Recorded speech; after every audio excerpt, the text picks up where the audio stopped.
Welcome to green movie studio.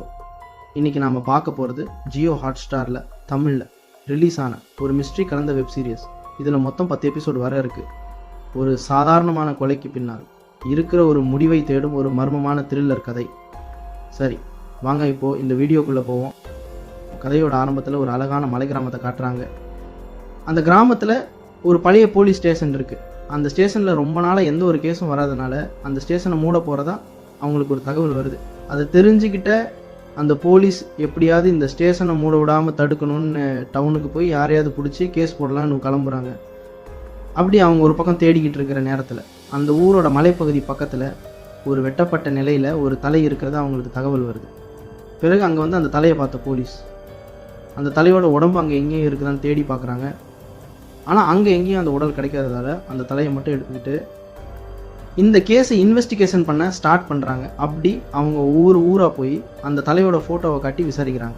அப்போது அங்கே உள்ள ஒரு டீ கடையிலேருந்து ஒரு பெரியவர், அவன் பேர் முத்து, அவனை 3 வருஷத்துக்கு முன்னாடி திண்டுக்கல்லில் நடந்த ஒரு கோவில் திருவிழாவில் பார்த்ததாகவும் அங்கே அவே மதுரையை சேர்ந்த கண்மணி நாடக குழுவோடு வந்ததாகவும் சொல்கிறாரு. அதை கேட்ட போலீஸும் உடனே மதுரைக்கு கிளம்பி போய் அங்கே உள்ள அந்த நாடக கம்பெனியை விசாரிக்கிறாங்க. அங்கே அவங்க அந்த ஃபோட்டோவை பார்த்துட்டு முத்து 3 வருஷத்துக்கு முன்னாடி அவங்க நாடக கம்பெனியில் வண்டி ஓட்டிக்கிட்டு இருந்ததாகவும், இப்போ கடைசி 1 வருஷத்துக்கு முன்னாடி தான் அவை இங்கேருந்து போனதாகவும் சொல்கிறாங்க. இதை கேட்ட போலீஸு முத்து தங்கின இடத்த சோதனை பண்ணலாமான்னு கேட்டு அங்கே போய் செக் பண்ணி பார்க்குறாரு. அங்கே அவருக்கு முத்து ஒரு யானையோடு இருக்கிறது மாதிரியான ஃபோட்டோ ஒன்று கிடைக்கிது. அதை வச்சு அந்த யானையோட அட்ரஸை எடுக்கிறாரு. அப்படி எடுக்கும்போது அந்த யானை கேரளாவை சேர்ந்ததுன்னு அவருக்கு தெரிய வருது. உடனே ஏடிஆர் தங்கமுடியை கூட்டிக்கிட்டு கேரளாவில் உள்ள கடம்பஞ்சேரி கோவிலுக்கு போகிறாரு. அங்கே போய் அந்த யானையை இப்போ வச்சுருக்க யானை பாகன்ட்ட முத்துவை பற்றி விசாரிக்கிறாரு. அதுக்கு அந்த யானை பாகன் 4 வருஷத்துக்கு முன்னாடி முத்து இந்த யானையை இவர்கிட்ட விட்டுட்டு போனதாக சொல்கிறாரு. அதே போல் முத்துவை பற்றின டீட்டெயில்ஸ் உங்களுக்கு தெரியணும்னா உள்ள ஆஃபீஸில் அவை அட்ரஸ் இருக்கும், அங்கே போய் கேட்டுக்கோங்கன்னு சொல்கிறாரு. அதை கேட்ட போலீஸும் அந்த கோயில் ஆஃபீஸுக்கு போய் முத்துவோட அட்ரஸ் எடுக்கிறாங்க. அதில் முத்து கொச்சினில் உள்ள நரோத்தம் தாஸ் மெமோரியல் ட்ரஸ்ட்டில் இருந்து தான் தெரிய வருது. பிறகு அங்கே போய் அந்த ட்ரஸ்ட்டோட இன்சார்ஜ் மிஸ்ஸஸ் ஜெஸ்ஸி கிட்ட விசாரிக்கிறாங்க. அதுக்கு அவங்க முத்து 2004 இந்த ட்ரஸ்ட்டோட மேனேஜர் இங்கே வந்து சேர்ந்தா, அவனை என் பிரதர் பெண்ணி தான் இங்கே சேர்த்து விட்டா. முத்து ஜாயின் பண்ண அடுத்த வருஷம் 2005 சிந்துன்னு ஒரு பொண்ணு இன்டர்ன்ஷிப்பில் இங்கே வந்து சேர்ந்தா. அப்போது முத்துவுக்கு சிந்துவுக்கும் நல்ல பழக்கமாக இருவரும் ஒரு கட்டத்தில் லவ் பண்ண ஆரம்பிச்சுறாங்க. அப்போது ஒரு நாள் இந்த ட்ரஸ்ட்டு ஆனுவல் டே நடத்திக்கிட்டு இருந்தோம். அந்த நேரத்தில் ஜானிங்கிற ஒருத்தன் இந்த ட்ரஸ்ட்டை நடத்திட்டு வந்த சிவேட்டனை கொல்றதுக்காக இங்கே வந்து வெடிகுண்டு வீசி கலவரத்தை ஏற்படுத்தினான். அதில் முத்துவுக்கு பலத்த காயம் ஏற்படுது. அதோட முத்துவை காப்பாற்ற போன சிந்துவும் அங்கேயே இறந்து போகிறான். அதை பார்த்த சிவேட்டன் அந்த ஜானிங்கிறவனுடைய விரலை வெட்டிறாரு அப்படின்னு அந்த ட்ரஸ்ட் இன்சார்ஜ் ஜெஸ்ஸி போலீஸ்கிட்ட சொல்லிட்டு இருக்கும்போது அவங்களோட பிரதர் பெண்ணி அவங்களுக்கு கால் பண்ணி அந்த போலீஸ் அவர்கிட்ட அனுப்பி வைக்க சொல்கிறாரு.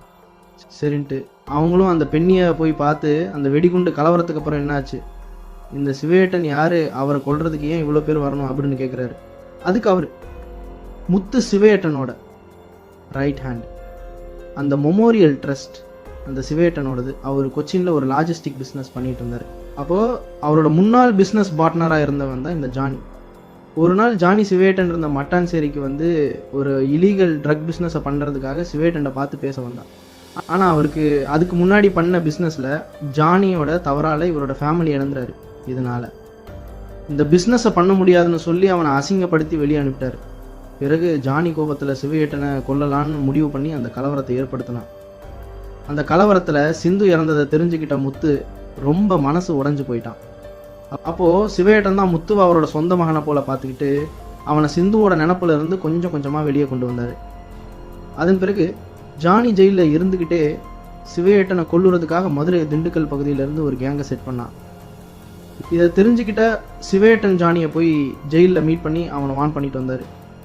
ஆனால் அதெல்லாம் கேட்காத ஜானி அந்த கூலிப்படையை வச்சு ஒரு நாள் சிவேட்டனும் முத்துவும் தனியாக ஒரு வீட்டு பால்கனியில் நின்று பேசிகிட்டு இருக்கும்போது சிவேட்டனை மட்டும் சுட வச்சிடறான்.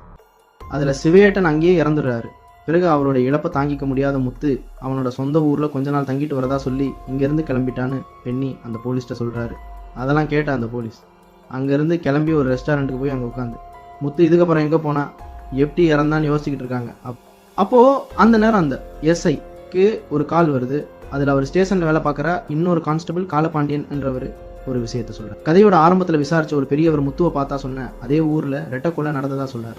அதை கேட்ட எஸ்ஐ ஷாக் ஆகி ஏடிஆர் தங்கமுடியை கூட்டிக்கிட்டு அவங்க ஊருக்கு கிளம்பி வராரு.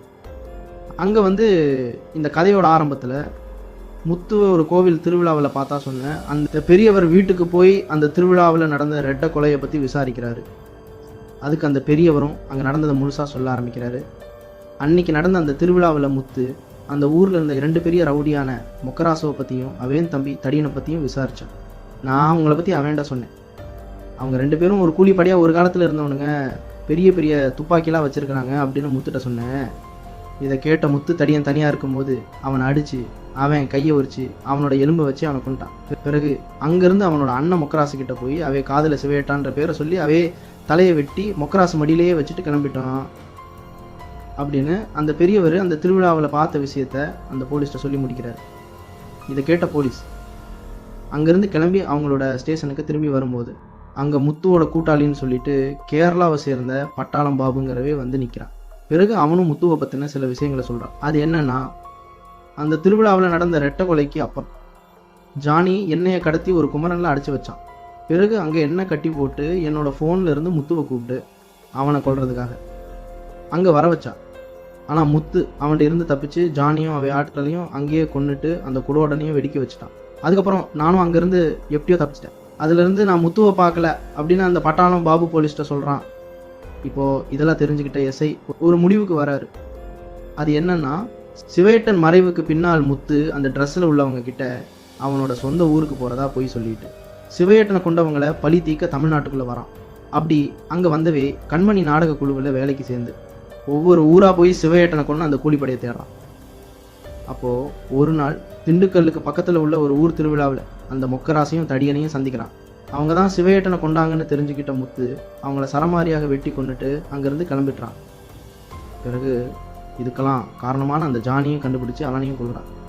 இதுக்கப்புறம் முத்துக்கு என்ன ஆச்சு, எப்படி அவன் தலை இந்த ஊருக்கு வந்தது, அவனோட உடம்பு இப்போ எங்கே அப்படின்ற ரகசியத்தை அவங்களால கண்டுபிடிக்க முடியாததால் இந்த கேஸை போலீஸ் ஒரு அன்சால்வ் கேஸாக க்ளோஸ் பண்ணுறாங்க. இதோட இந்த சீரியஸும் முடியுது. இந்த மாதிரி இன்னும் ரொம்ப இன்ட்ரெஸ்டிங்கான க்ரைம் ஸ்டோரிஸ் வேண்டும்னா இந்த வீடியோக்கு லைக் பண்ணுங்கள், காமெண்ட் பண்ணுங்கள், மறக்காமல் நம்ம சேனலுக்கு ஒரு சப்ஸ்கிரைப் பண்ணுங்கள்.